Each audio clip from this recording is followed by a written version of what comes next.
I feel my heart lurch as I spot Sienna across the trendy restaurant, openly flirting with my husband Derek. She leans in close, trailing a manicured finger down his arm, her ruby lips curled in a seductive smile.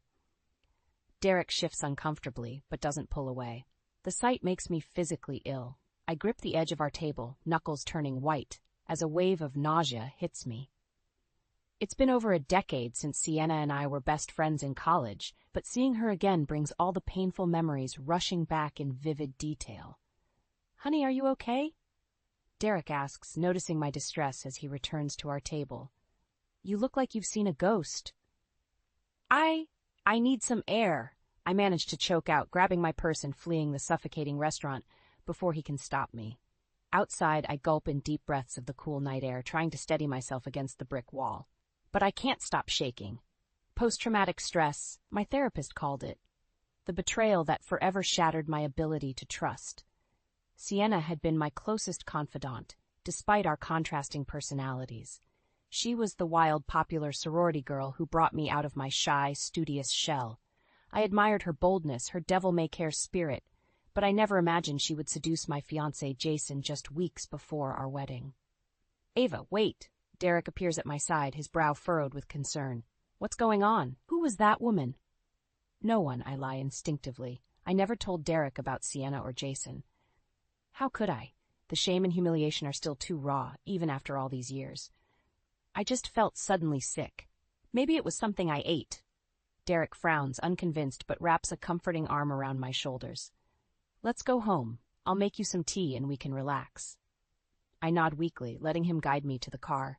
But as we drive away, I can't help glancing back at the restaurant, half expecting to see Sienna smirking after us. The uneasy feeling in my stomach intensifies. Why has she resurfaced in my life now, after disappearing without a trace following her ultimate betrayal? The last I heard, she had gotten pregnant, supposedly with Jason's baby, though a small, bitter part of me always suspected that was just another of her manipulations. Jason broke up with me to do the right thing. But Sienna vanished soon after, leaving both of us shattered. She never even apologized to me or offered any compensation to my family for the wedding expenses. My parents were livid. I squeeze my eyes shut, trying to block out the memories threatening to consume me. I can't let Sienna's toxicity poison my life again. I have a loving husband, an adorable son, a beautiful home. I won't let her take that from me. But even as I try to reassure myself, a sinking feeling tells me this is only the beginning. Sienna is back for a reason, and when she sets her sights on something, or someone, she won't stop until she gets it. The next morning, I wake up groggy and unsettled, Sienna's unexpected reappearance still weighing heavily on my mind. As I go about my usual routine, getting my son ready for school, tidying up the house, I can't shake the sense of foreboding that clings to me like a shadow. Memories of my college days with Sienna keep intruding, no matter how much I try to push them away. We were an unlikely pair, the studious introvert and the wild party girl, but somehow we just clicked. She brought excitement and spontaneity into my predictable life, and I grounded her with my responsible nature. At least, that's what I thought. Looking back, I realize how one-sided our friendship really was. Sienna was always the center of attention, basking in the adoration of everyone around her. She thrived on drama and chaos, leaving a trail of broken hearts wherever she went. I was no exception. Anytime a guy showed the slightest interest in me, Sienna would swoop in with her irresistible charm and steal him away. She couldn't stand the thought of being overshadowed, even by her supposed best friend. Jason was the first guy who ever made me feel truly special. He saw past my shy exterior and appreciated my intelligence and kindness. When he proposed after graduation, I thought my fairy tale ending had finally come. But Sienna couldn't let me have my happily ever after. The night of my bachelorette party, she pulled me aside, her eyes glinting with malice. "I have a confession to make," she slurred, champagne sloshing in her glass. "Jason and I have been sleeping together for months. He's only marrying you out of pity." I stared at her in shock, bile rising in my throat. "You're lying. Jason would never cheat on me, especially not with my best friend." Sienna laughed, a cruel, mocking sound. "Oh, sweet, naive Ava, you really thought he loved you? He's been mine all along, and now I'm pregnant with his baby." The room spun around me as her words sank in. I wanted to scream, to lash out at her, but I was paralyzed by the depth of her betrayal. She watched me crumple with a smug satisfaction, taking a long sip of her drink. "Don't worry, I'll let you keep the wedding gifts. Consider it a consolation prize." With that, she sauntered away, leaving me to pick up the shattered pieces of my life. Jason confirmed her story the next day, his face twisted with guilt and shame. He left to do the right thing by Sienna, while I drowned in despair. I snap back to the present as my phone chimes with a text message. It's from an unknown number, but the words make my blood run cold. "Long time no see, bestie. Hubby's quite the catch. I see I trained you well. Let's catch up soon, for old time's sake. Soxo S." A strangled sob escapes my throat.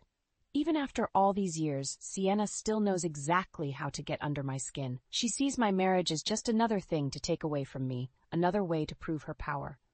But I'm not the same naive, trusting girl I was back then. I've survived her cruelty before, and I'll do it again. I won't let her destroy the life I've built with Derek. I take a deep breath and delete the message, my finger hovering over the block button. It's time to cut Sienna out of my life for good before she can inflict any more damage. I won't be her victim again. The memories of Sienna's betrayal continue to haunt me as I go through the motions of my daily life. I find myself constantly looking over my shoulder, half expecting to see her smug face lurking around every corner. Derek notices my increasing anxiety and tries to comfort me, but I can't bring myself to tell him the truth about my past. The shame and humiliation are still too fresh, even after all these years. Instead, I throw myself into wedding planning with Jason, determined to focus on our future together. We've been dating since sophomore year of college, and I know he's the one I want to spend the rest of my life with. But Sienna seems determined to sabotage my happiness at every turn. She starts showing up everywhere Jason and I go, always with a sly smile and a cutting remark. "Ava, darling, that dress does nothing for your figure," she purrs at my bridal shower, eyeing my white sundress with disdain. "But I suppose it doesn't matter. We both know Jason's not marrying you for your looks." I feel my face flush with anger and embarrassment as the other guests titter uncomfortably. Sienna just smirks, taking a sip of her mimosa. Later, as I'm opening gifts, she pulls me aside, her grip on my arm uncomfortably tight. "I have a special surprise for you," she whispers, her breath hot against my ear. "Meet me in the bathroom in 5 minutes." Against my better judgment, I follow her, my heart pounding in my chest. When I enter the bathroom, Sienna is perched on the counter, her legs crossed seductively. "I've been sleeping with Jason," she says casually, examining her perfectly manicured nails, "for months now. He says I'm the best he's ever had." I feel like I've been punched in the gut. "You're lying," I manage to choke out, tears blurring my vision. "Jason would never cheat on me, especially not with you." Sienna just laughs, a cruel, mocking sound. "Oh, Ava, you're so naive. Men always want what they can't have, and let's face it, you're not exactly a challenge." She hops off the counter and saunters towards me, her hips swaying. "But don't worry, I'll take good care of him. And the baby, of course." My world comes crashing down around me as the realization hits. "You're pregnant?" I whisper, my voice cracking. Sienna just smiles, patting her flat stomach. "Surprise! Jason's going to make such a good daddy, don't you think?" I flee the bathroom, my chest heaving with sobs. I confront Jason that night, praying that it's all just a cruel joke. But the guilt on his face tells me everything I need to know. "I'm so sorry, Ava," he says, refusing to meet my eyes. "It was a mistake, but I have to do the right thing. Sienna and the baby need me." I watch numbly as he packs his things, my entire future unraveling before my eyes. The next few weeks pass in a blur of pain and humiliation as I cancel the wedding and return the gifts, my dreams of happily ever after shattered beyond repair. Sienna disappears soon after, leaving me to pick up the pieces of my broken life. I don't hear from her again, not even an apology or an offer to pay back my parents for the wedding expenses. But I can't escape the memory of her smug smile as she destroyed everything I held dear. It's a look that will haunt me for years to come, fueling the bitter flames of resentment and betrayal that smolder in my heart. I vow to myself that someday, somehow, I'll make Sienna pay for what she did to me. I don't know how or when, but I won't rest until I've had my revenge. In the aftermath of Sienna's betrayal, I find myself spiraling into a deep depression. I can barely get out of bed most days, let alone face the pitying looks and whispered gossip of my friends and family. My parents are beside themselves with worry. They've always been my biggest supporters, and seeing me so broken and defeated is more than they can bear. "Ava, sweetheart, you can't let this destroy you," my mother pleads, smoothing my unwashed hair back from my face. "Sienna's not worth it. You have to pick yourself up and move on." But moving on feels impossible when everywhere I turn, I'm reminded of what I've lost. The future I thought I had with Jason, the best friend I trusted with my deepest secrets, the sense of self-worth that Sienna so cruelly shattered. Weeks turn into months, and still I struggle to pull myself out of the darkness. My parents grow increasingly desperate, afraid that I'll never recover from this blow. Finally, my father takes matters into his own hands. "I've made an appointment for you with a matchmaker," he tells me one evening, his tone brooking no argument. "It's time for you to start living your life again, Ava. You can't let Sienna win." I want to protest, to tell him that the last thing I need right now is another man in my life. But the determination in his eyes stops me short. I know he's only trying to help in his own misguided way. So I go to the appointment, dragging myself through the motions of small talk and forced smiles. The matchmaker, a stern-looking woman in her 50s, eyes me critically. "You're a pretty girl, Ava," she says, tapping her pen against her notepad. "But you're not getting any younger. If you want to find a husband, you need to put in the effort." I bristle at her condescending tone, but I know she's right. I've let myself go in the months since Sienna's betrayal, too lost in my own misery to care about my appearance or my future. So I throw myself into the process, attending every event and mixer the matchmaker suggests. I force myself to smile and flirt, even when all I want to do is crawl back into bed and hide from the world. And then, one night, I meet Derek. He's older than me, a successful surgeon with a kind smile and a gentle demeanor. He listens attentively as I talk about my job as a teacher, my love of reading, my dreams of traveling the world. For the first time in months, I feel a spark of something other than despair. Derek makes me laugh, makes me feel valued and appreciated in a way I haven't felt in so long. We start dating, taking things slow at first. Derek is patient and understanding, never pushing me for more than I'm ready to give. Gradually, I start to heal, to believe that maybe happiness is possible for me after all.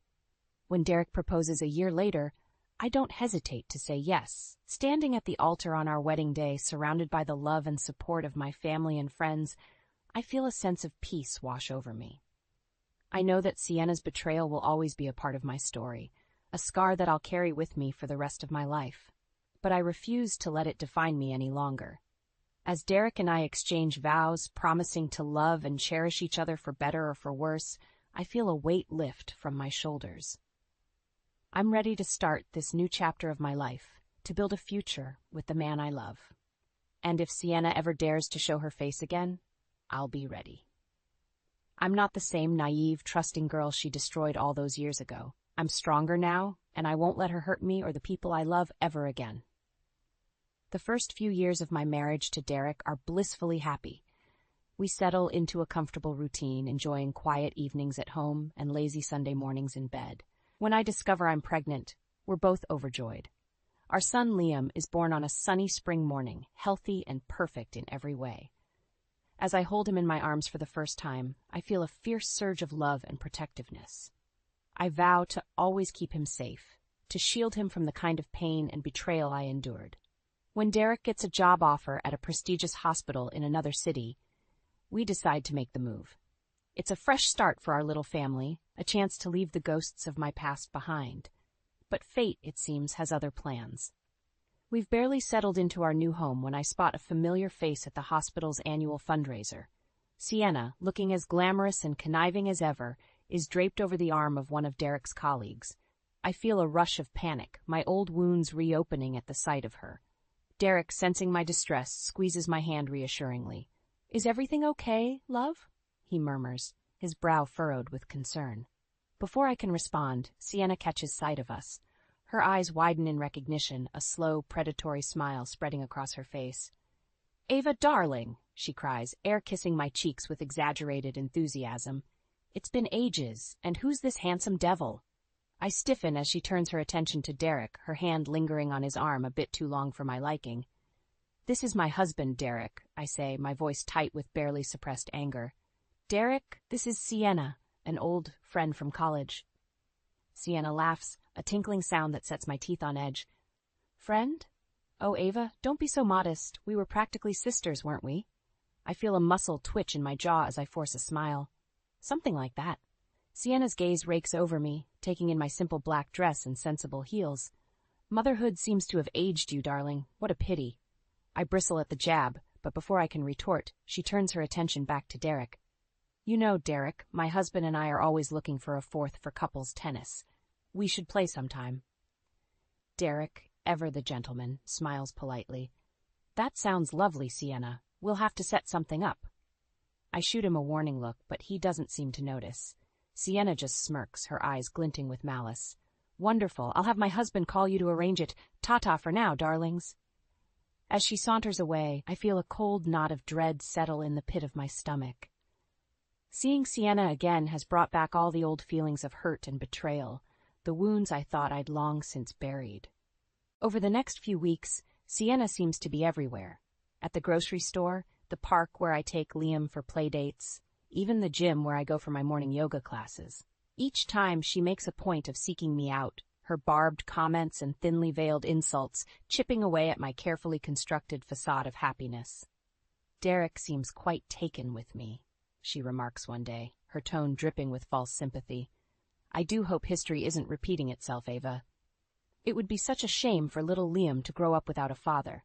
I clench my fists at my sides, fighting the urge to slap the smug smile off her face. Derek loves me, I say through gritted teeth. He would never betray me the way Jason did. Sienna just laughs, patting my cheek condescendingly. Of course he does, darling, just like Jason loved you, right up until he didn't. I watch her walk away, my heart racing with a potent mix of fear and fury. I won't let Sienna destroy my life again. I can't. But as the weeks drag on and her taunts become more pointed, more vicious, I start to doubt myself. What if she's right? What if Derek is just biding his time, waiting for someone younger, someone more exciting to come along? The thought makes me sick to my stomach. I can't lose him. Not after everything I've been through. I won't survive another betrayal. I need to find a way to stop Sienna, to make her pay for the pain she's caused me. And this time, I won't rest until I've had my revenge. I'm at my wit's end, constantly looking over my shoulder and jumping at every phone notification, convinced it's Sienna with another thinly veiled threat. Derek can sense my unease, but I'm too ashamed to tell him the truth about my history with her. One evening, after I've put Liam to bed, Derek sits me down on the couch, his expression serious. Ava, we need to talk. I know something's been bothering you, and I want to help, but I can't do that if you won't tell me what's going on. I take a deep, shuddering breath, tears pricking at the corners of my eyes. It's Sienna, I whisper, my voice cracking. She's been tormenting me for weeks, ever since we moved here, making snide comments, showing up everywhere I go. I think she's trying to steal you away from me, like she did with Jason. Derek's eyes widen in shock, then narrow in anger. That conniving little... I knew there was something off about her. Ava, why didn't you tell me sooner? I shake my head miserably. I was too embarrassed and scared that maybe she was right, that you'd realize you could do better than me. Derek takes my face in his hands, his gaze intense. Ava, listen to me. I love you. I chose you. And nothing and no one is ever going to change that. Certainly not some two-faced snake like Sienna. I let out a choked sob, burying my face in his chest as he holds me tight. For the first time in weeks, I feel a glimmer of hope. The next day, Derek comes home from work with a determined glint in his eye. I have a plan, he announces, pulling me into his study. We're going to expose Sienna for the lying, manipulative witch she is. He outlines his idea. He'll pretend to be receptive to Sienna's advances, agreeing to meet her for drinks after work. I'll be listening in on a hidden microphone, net recording every word. Once we have proof of her true colors, we'll play the recording for her husband and anyone else who'll listen, Derek says, his jaw set. She'll be ruined. No one will ever trust her again. I hesitate, biting my lip. I don't know, Derek. It seems so underhanded, stooping to her level. He takes my hands in his expression softening. Ava, this woman has caused you nothing but pain for years. She's not going to stop until we make her. This is the only way to protect our family, to make sure she never hurts you again. I nod slowly, resolve hardening in my gut. Okay, let's do it. The night of the sting operation, I pace nervously in Derek's office, listening to the crackle of static on the earpiece. My heart pounds as I hear Sienna's voice, dripping with false sweetness. Derek, I'm so glad you agreed to meet me. I've been thinking about you constantly, ever since that fundraiser. The way you looked at me, I know you felt it too. I gripped the edge of the desk, bile rising in my throat, but I forced myself to keep listening. Ava's a nice girl, but let's be honest, she's not in our league. You need someone who can keep up with you, challenge you, someone like me. I hear the clink of ice in a glass, the rustle of fabric as she leans in closer. Why don't we get out of here? Go somewhere more private. I promise I'll make it worth your while. There's a long, tense pause, then Derek's voice, cold and cutting. You know, Sienna, I thought you were just a garden variety bitch, but now I see you're something much worse. You're pathetic. Sienna sputters in outrage, but Derek presses on. Did you really think I would ever betray Ava like that? That I'm as weak and spineless as you are? You disgust me. I hear a sharp intake of breath, then the scrape of a chair being pushed back. You'll regret this, Sienna hisses. Both of you.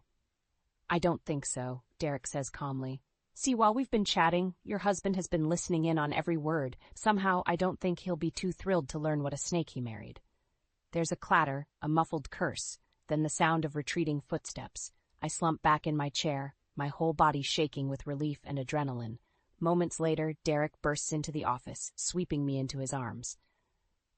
We did it, he murmurs into my hair.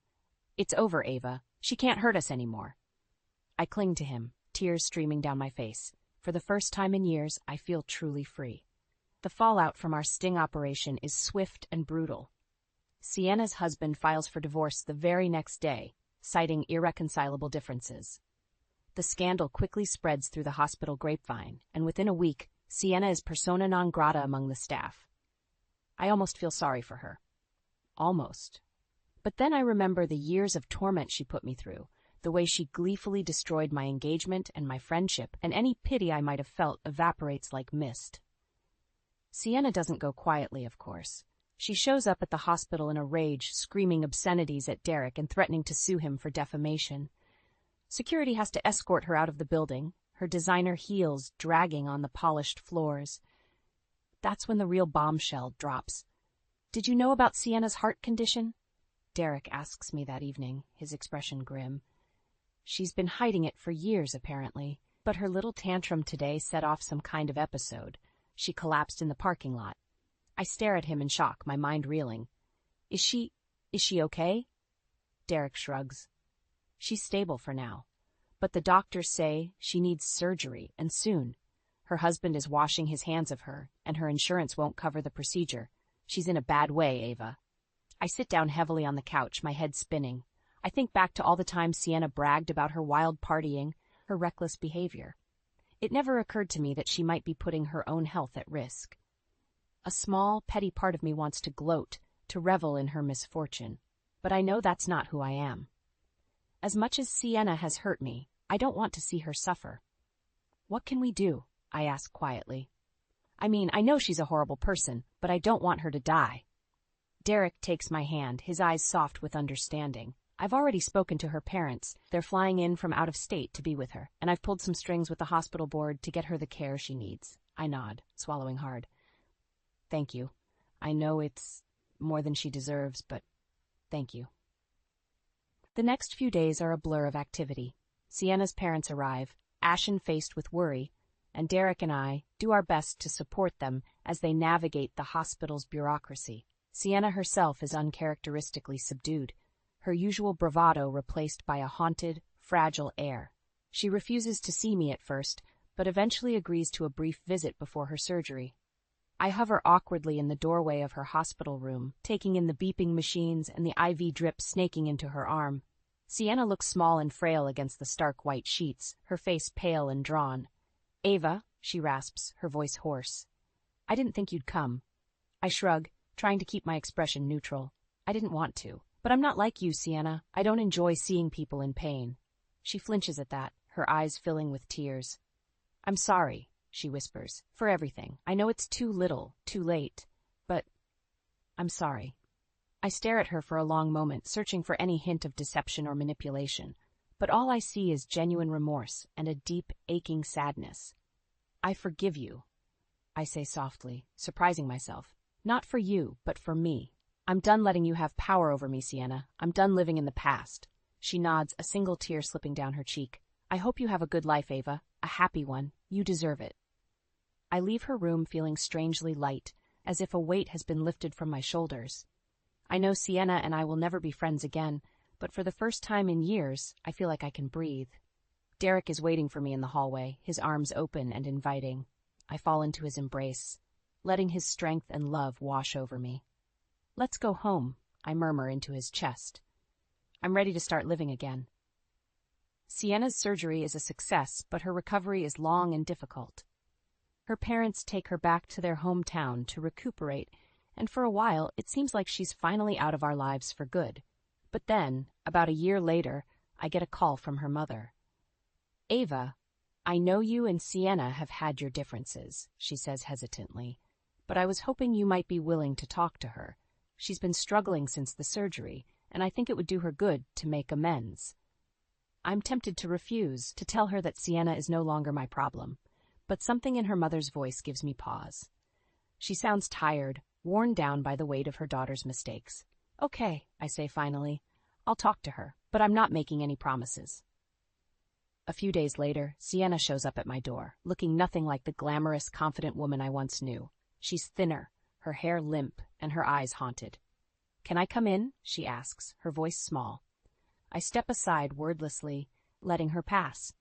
We settle awkwardly in the living room, Liam's toys scattered across the floor. I'm sorry for just showing up like this, Sienna begins, twisting her hands in her lap. But I needed to see you, to apologize in person. I stay silent, waiting for her to continue. I've been doing a lot of thinking since the surgery, she says slowly, about the person I was, the things I did, and I'm ashamed, Ava. I'm so ashamed. She takes a deep, shuddering breath. I was jealous of you, always.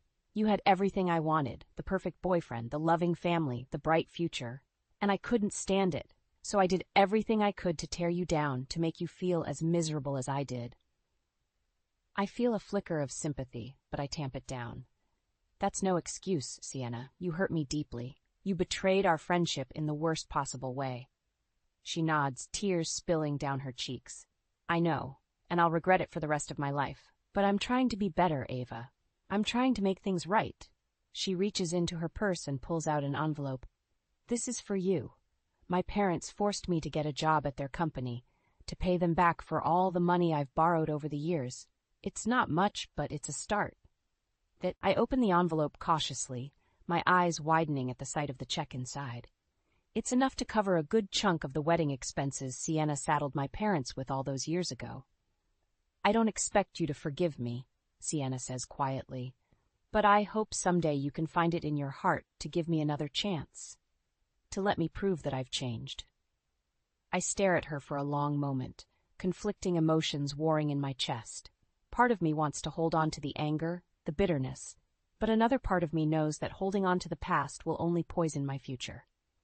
Okay, I say finally.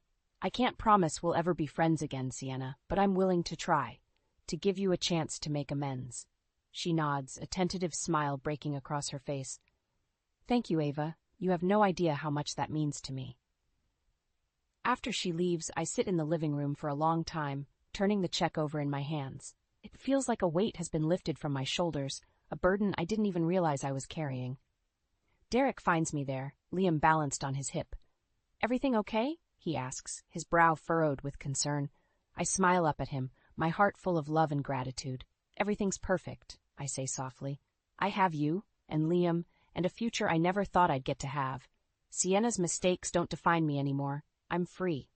He leans down to kiss me, Liam giggling between us. And as I sit there with my little family, I know that whatever challenges life throws our way, we'll face them together. Stronger, wiser, and more resilient than ever before.